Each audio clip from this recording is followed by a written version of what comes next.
Have you ever stopped to ask yourself where the voice in your head actually comes from?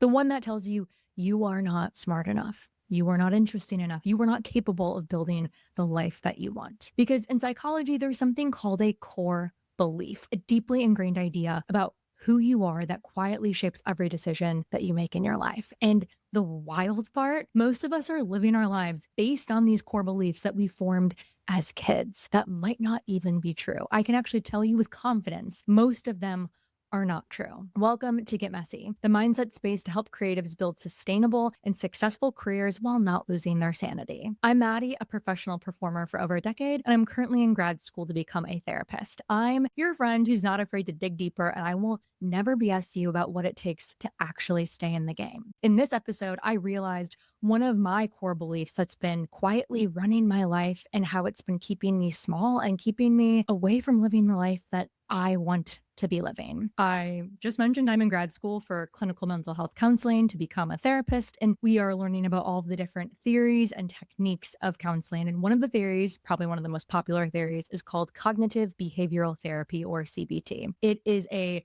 goal-oriented type of therapy that helps a lot of people identify and change harmful thought patterns, emotions, and behaviors. If you have been to therapy, I would say with almost 100% certainty, you probably have engaged in some form of CBT, because a lot of us go to therapy wanting to change some of our thought patterns and behaviors. And it's a very common theory that a lot of therapists like to use because of how successful it could be. And in our class, as we are learning about a theory, we also are provided with a video of a therapy session. And in this video, we were asked to identify some of the client's core beliefs that she held about herself. As we mentioned, core beliefs are those deeply ingrained and usually subconscious but rigid convictions that we have about ourselves. It affects how we interpret the world. They usually dictate our thoughts, our feelings, our actions, and our reactions. And they can create our behaviors, and they can range from negative beliefs like I am unworthy to positive beliefs like I am worthy of success or I am worthy of love. So in this video, we watched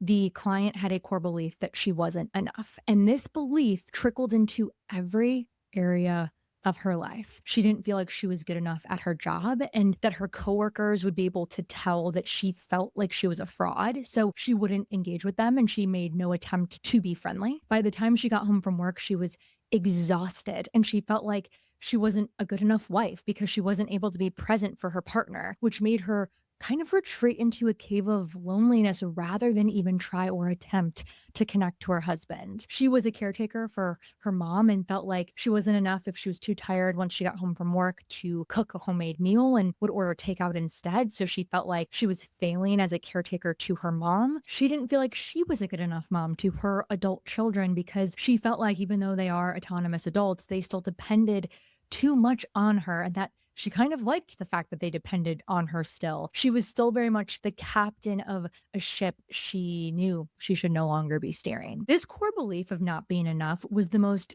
deeply held assumption that this client had about herself. It impacted how she saw the world she was existing in and impacted her relationships with every other person that was in her orbit. So as I was working on this project, I couldn't get the idea of core beliefs out of my head. And I started wondering what some of my own patterns were. And I started noticing some of my patterns in my thinking, trying to spot the signals of some of my own core beliefs, which can be really hard when we have a natural tendency to want to hide or deny our core beliefs, specifically our negative ones. And that's the thing, because core beliefs can be positive or negative, the core belief of thinking you're enough or the core belief of thinking you're not enough will greatly impact how you move through the world and how you experience yourself. So a pattern started to emerge around a core belief that I hold. And I'm someone who I feel like, oh, I'm getting a little uncomfortable. It's really hard to admit this because I feel like I'm someone who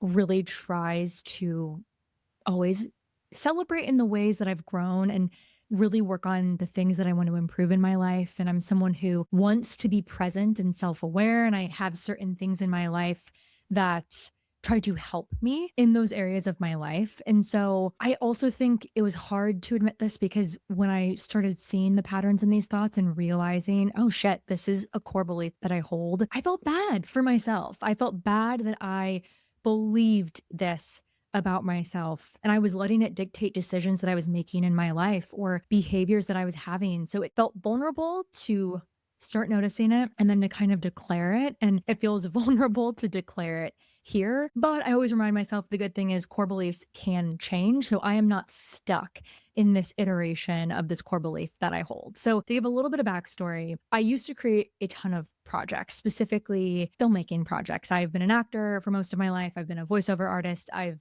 written projects, I've produced projects, I've run sound on projects, I've DP'd a couple projects that were very, very low budget, more just for fun. So I'm used to creating a ton of different projects. I was always writing and filming projects and getting them into film festivals. I was doing well with auditions and booking things or getting callbacks and avails and making new relationships with casting directors. And then I found voiceover and I really felt momentum and success like I never had before. But I knew I always felt more comfortable working or creating with other people. I didn't feel as comfortable going into any sort of creative project solo. Like I believed I truly wasn't good enough to create something on my own or something that was interesting and unique and exciting and worthy of an audience that solely came from me and my imagination and was created from me. Even this podcast, I initially decided to do this podcast with a friend. And if you go back to the first couple episodes of the podcast, you will see me conducting interviews with one of my very good friends. And she's amazing. And I think we would have done really, really well together. But when we started, she had a lot going on. And I had to make the hard decision to go at it alone if I wanted to do it in the way I knew I wanted it done. And I had this thought. I was like, why didn't I just try at least doing it on my own first? Why am I always so compelled to hitch my wagon to another horse creatively, so to speak? So as I've kind of propelled into where I'm at now, I'm going back to grad school. I have a coaching business. I'm still a voiceover artist. I'm doing many, many different things. This core belief got illuminated that I'm not capable of building something on my own that would be successful. And I define success as something that creates impact for others because I believe living a life of impact is really, really important to me. It's something that I value. But success to me is impact meets something that is able to generate income or growth opportunities for myself professionally. So this core belief was I'm not capable of creating something that offers both personal and professional success. Essentially, the quote of like, if you build it, they will come. It's almost like I had the opposite in my head. Like, if I build it, they will not come. It's so sad that I would think that about myself, but that is truly the thought. And I think at the root of the core belief, it's a combo of multiple things of that, like, I don't feel smart enough to be able to build something that is successful and sustainable and creates impact and can create income and professional growth. I don't feel like maybe I'm interesting enough on my own. I don't feel like I'm savvy enough, even though I have the tools to be able to do it. I don't know if I'm enough of anything to be able to figure this out. So in thinking about all of this, it brought back this conversation that I had with my husband when we were in Japan on New Year's Eve a few years ago. And we were talking about voiceover, and he was complimenting me on all the success that I've had. At this point, I was probably 8 years, maybe almost 9 years into my voiceover career. So just the success that I've had over the 8 or 9 years that I'd been doing voiceover. And he asked, as much as the success is awesome, don't you want to build something that's yours? Like something that you own and you don't have to rely on anybody else for the success. And I started, as we were talking about this, my husband's also very entrepreneurial. He has 3 different businesses. He's getting his master's right now in finance. Like he's very strategic and he's also creative. He is a brilliant photographer. He used to be cinematographer. He's created multiple docu-shorts. Like he's very, very creative, but he's also very business strategy. That's like instantly when you start talking about ideas, his brain goes into like, how could this scale and what's the problem you're solving? And like he could go through like the business plan checklist instantly in his brain. So as we were talking about this, I started feeling the heat rise to my face and the sweat pooling in my palms. And he was essentially poking on something that I had thought many, many times. And it's that even though VO has been so great and so successful, and I'm an active participant in my career, I didn't build this career, so to speak. And I've talked to many people about this, and a lot of people have different opinions on that, but it doesn't feel like something that I have built. It's a career that I am always in a slightly vulnerable position of needing other people to choose me in order to continue being successful. I worked my whole life to be a really, really good actor. And that's why when the first thing everyone comes to me when it's like, how to be a voiceover actor, I'm like, well, it's voice acting. So do you have any acting experience? And if not, start there because that is truly the foundation that all of it is built on. So I've worked, my entire life to be a good actor. I was able to get an awesome agent. Continued working my ass off. I will continue working my ass off. People like working with me. I feel like I know how to show up as a professional. I'm good at taking direction. I have a good voice. I kind of understand my niche and I'm always like taking classes to try to get better. So it makes sense why I have found success in this arena, but it doesn't feel like something that's mine necessarily. I can't book work if I don't get auditions, and I rely heavily on my agents to provide those opportunities for me.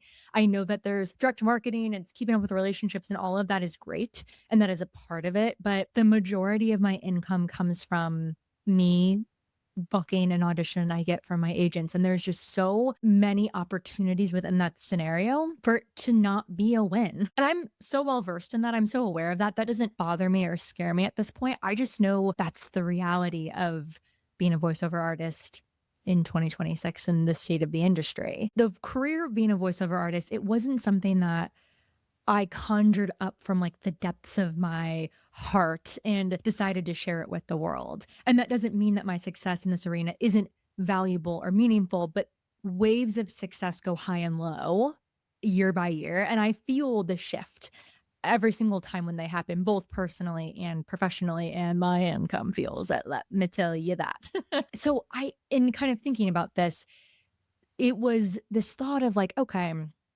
I do want to build something that is something I want to do in my lifetime. I want to build something that is impactful for other people and something that I could have as a little side hustle or have as a big fucking side hustle and be like a badass business. I always try to like diminish it even now in talking about this. Like, oh, just a little side hustle would be nice, which like that would be nice. But like it would also be nice if it was like fucking hella successful. So the thought was I won't be able to figure out a personal brand or business. And part of it was I haven't done that before. I've tried, kind of.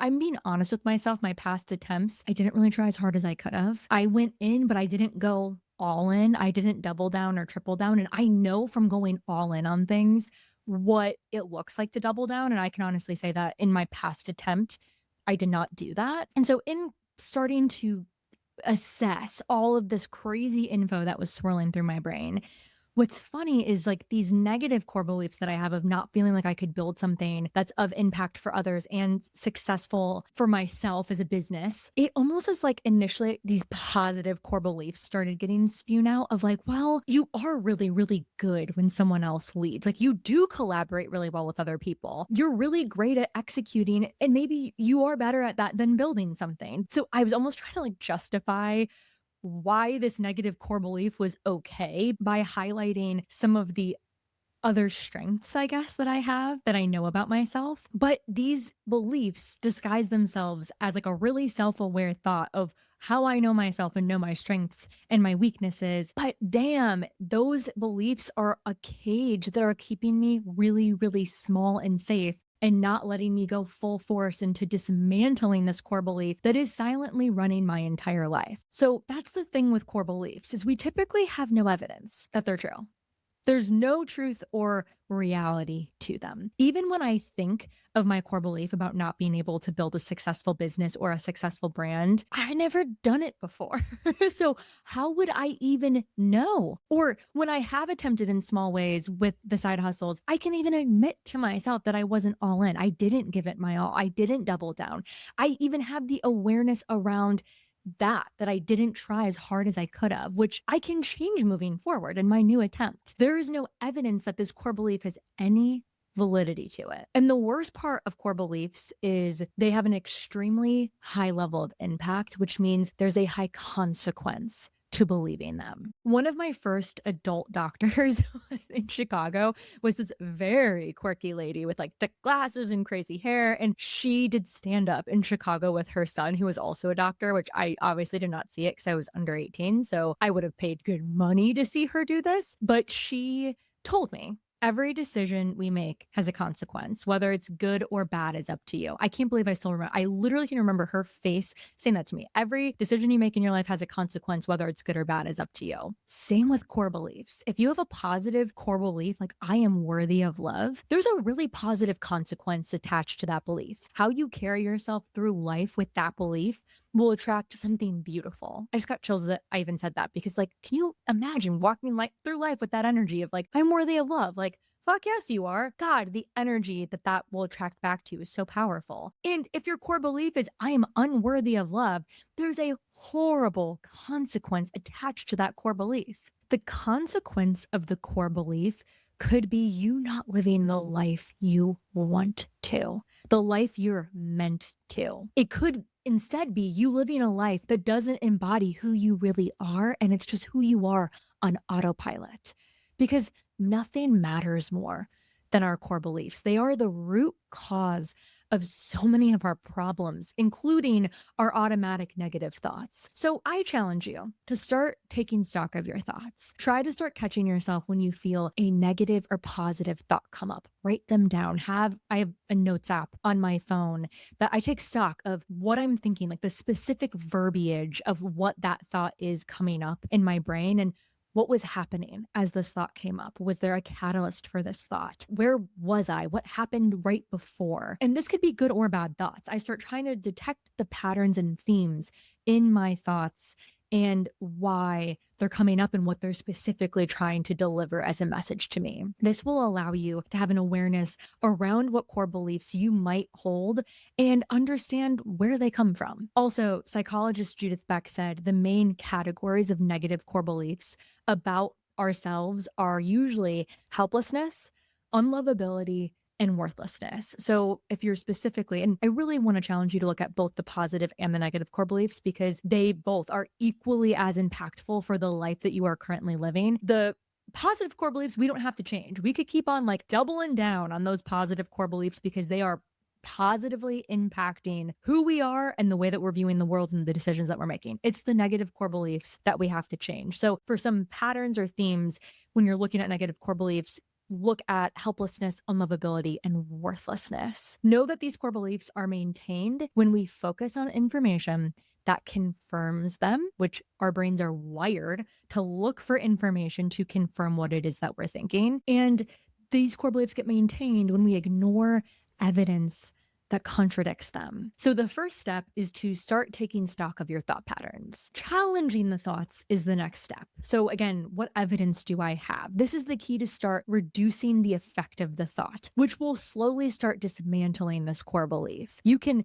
challenge the core belief with evidence. Show me where the truth is. When I was getting my life coaching certification, they called it challenging your first thoughts. Like it was all about how sometimes the first thought we have is what we choose to believe. When it's like, why would we just believe our first thought just because it was the first one? Why are we not going to ask ourselves for proof when there typically isn't any? Why aren't we going to challenge it and be like, wait, where is the evidence? Where's the proof in this first thought having any accuracy whatsoever? And there usually isn't. So step number 2, challenging this core belief with evidence. Where's the evidence? Where's the proof that this is true? And then as we're challenging this core belief, we need to move into a place of replacing this thought and core belief with what can become a new positive core belief. When I was recently working with my coach, Amy Austin, she's amazing. We were trying to dismantle this core belief of I will never be able to figure out a personal brand and business that's impactful and successful because I haven't before. And we slowly started changing it to